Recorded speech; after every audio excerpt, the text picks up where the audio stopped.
Good afternoon, ladies and gentlemen.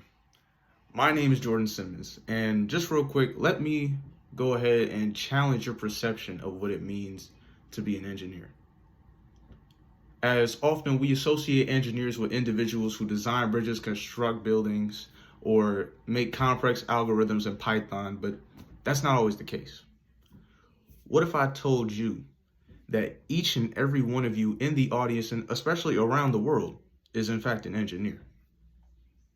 Intrigued? Well, let me explain. See, I'm an engineer myself, an electrical engineer. So you would imagine that when I tell people that they are in fact engineers, they would believe me. But that's not always the case. And I have a hard time understanding why. And so what I think I'm doing wrong is that I'm not going deep enough for them to make the connection between what an engineer by occupation does and what an engineer not by occupation, unless you are, does. So I have come to you today to give you a few of the facts on why you're sitting here and why you are an engineer.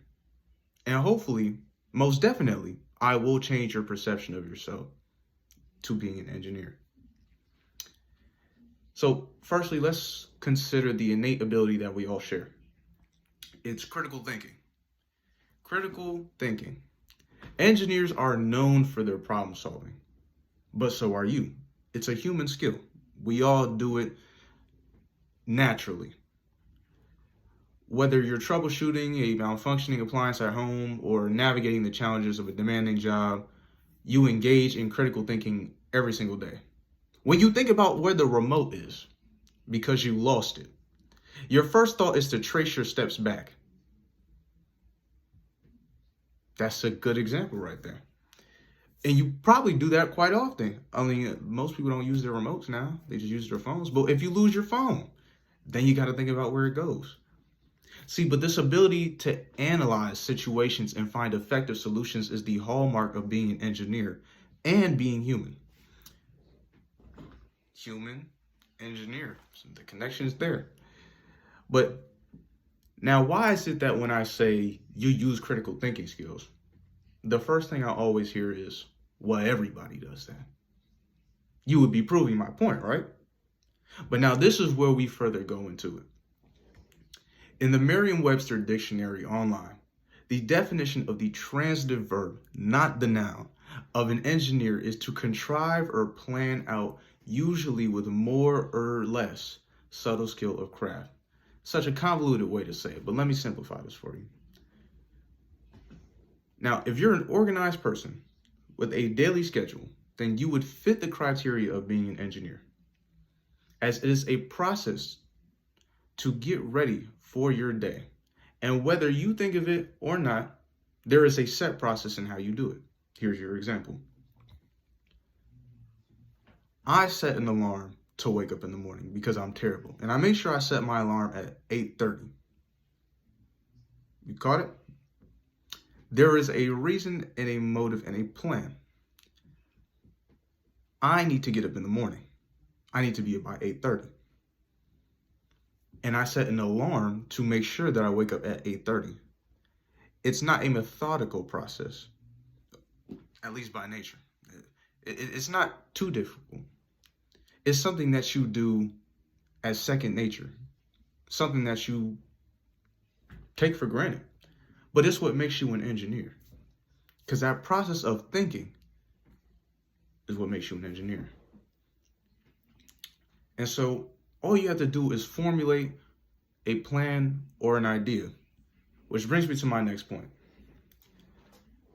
Think about how we all contribute to building new ideas.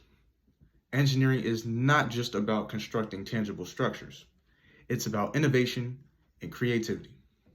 And from devising more efficient work processes to brainstorming innovative solutions to societal problems. Each of you actively participates in building and shaping new ideas. This creative ingenuity is a testament to the engineer within. Again,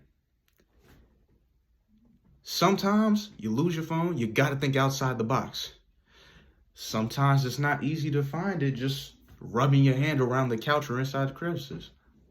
So If there's somebody there, you tell them to call. It's a simple process, but it's one that makes you an engineer. So the next time I say you're an engineer, I shouldn't hear, well, that's everybody does that. When I say you have some critical thinking or you're an engineer, no, I'm not. Yes, you are. You're an engineer.